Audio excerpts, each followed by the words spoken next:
Bonjour, cette vidéo présente la modélisation d'un hacheur de cadran qui sera donc réversible en courant pour par exemple commander un moteur devant tourner toujours dans le même sens mais pouvant être aussi en fonctionnement génératrice. Donc le hacheur de cadran réversible en courant permettra donc à une machine à courant continu qui sera donc commandée par ce hacheur de tourner toujours dans le même sens mais en fonctionnement moteur ou génératrice. Ça doit donc être un hacheur réversible en courant. Et donc les composants de notre hacheur, les interrupteurs de notre hacheur doivent pouvoir aussi supporter cette pression de courant.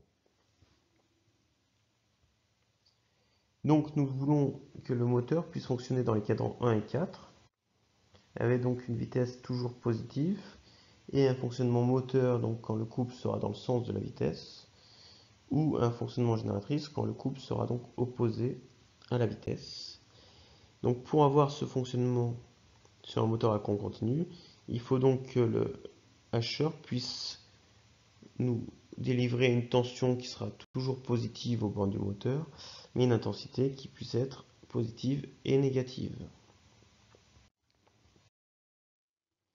Donc pour réaliser un tel hacheur, on utilisera donc des cellules réversibles en courant, donc en mettant en parallèle un transistor et une diode, et en utilisant en fait la même architecture qu'un hacheur série, mais avec des cellules donc des interrupteurs réversibles en courant, on pourra donc faire tourner notre moteur toujours dans le même sens, donc avec une tension au bord du moteur toujours positive, mais avoir une intensité qui soit positive ou négative pour circuler dans ce moteur.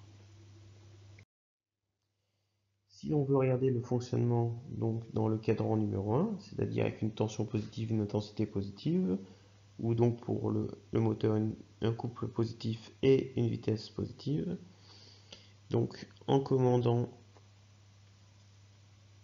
l'interrupteur, donc K1, le transistor K1, on obtient une circulation de courant donc, qui circulera par K1 par le moteur et jusqu'au générateur.